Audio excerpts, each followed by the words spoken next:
আমার খেতে সমস্যা হচ্ছে, আমার শুনতে সমস্যা হচ্ছে, যে কোনো একটি কাজ করতে সমস্যা হচ্ছে, সেই ক্ষেত্রে কিন্তু ইজিলি ইংলিশটা বলতে পারি যদি এই সেন্টেন্সটি পুরো করতে পারি, I am having problem, I am having problem, আমার সমস্যা হচ্ছে।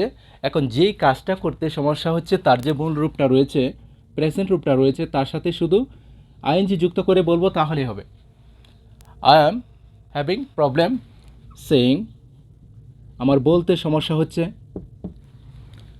যদি বলি আমার পড়তে সমস্যা হচ্ছে, I am having problem reading. যদি বলি আমার ঘুমাতে সমস্যা হচ্ছে, I am having problem sleeping. Okay, যেই কাজটা করতে সমস্যা হচ্ছে তার মূল রূপগুলির সাথে শুধু আইএনজি যুক্ত করে বলবো তাহলে হবে। I am having problem saying, আমার বলতে সমস্যা হচ্ছে। I am having problem coming, আমার আসতে সমস্যা হচ্ছে। I am having problem reading, আমার পড়তে সমস্যা হচ্ছে। I am having problem writing, আমার লিখতে সমস্যা হচ্ছে। I am having problem sleeping, আমার ঘুমাতে সমস্যা হচ্ছে। আই হ্যাভ মানি, আমার টাকা আছে। হি হ্যাজ মানি, তার টাকা আছে। হি হ্যাড মানি, তার টাকা ছিল। আই হ্যাভ মানি, আমার টাকা আছে। আই হ্যাড মানি, আমার টাকা ছিল। হি হ্যাজ মানি, তার টাকা আছে। হি হ্যাড মানি, তার টাকা ছিল। ওকে, যদি এদেরকে নেগেটিভ করতে চাই তখন বলতে হবে I do not have money, আমার টাকা নেই।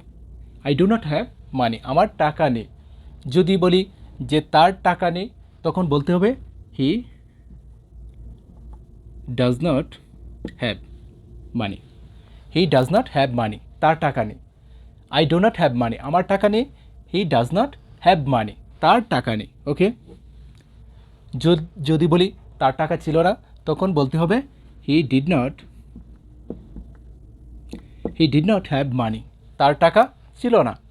He did not have money, তার টাকা ছিল না। কখনো বলতে পারবো না ডাজ নট হ্যাজ অথবা ডিড নট হ্যাড, এটা মনে রাখতে হবে সবসময়।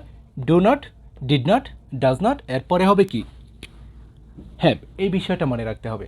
ওকে, যদি হ্যাড তাকে নেগেটিভ করতে বলবো কি ডিড নট, যদি হ্যাজ তাকে নেগেটিভ করতে বলবো ডাজ নট, কিন্তু বলতে হবে তোমাকে have.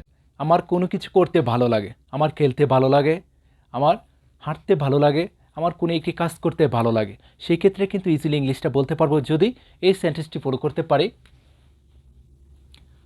I am fond of, তারপর এখানে শুধু ভার্বের মূল রূপের সাথে আইএনজি যুক্ত করে বলবো তাহলেই হবে।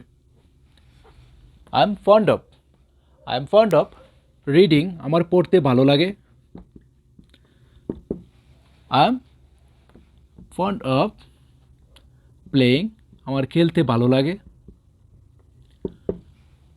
I am fond of walking, আমার হাঁটতে ভালো লাগে। ওকে, যে কাজটা করতে ভালো লাগে তার মূল রূপটার সাথে, প্রেজেন্ট রূপটার সাথে শুধু আইএনজি যুক্ত করে বলবো তাহলে হবে আই এম ফন্ড অফ, আমার ভালো লাগে। ইউ আর ফন্ড অফ, তোমার ভালো লাগে। উই আর ফন্ড অফ, আমাদের ভালো লাগে।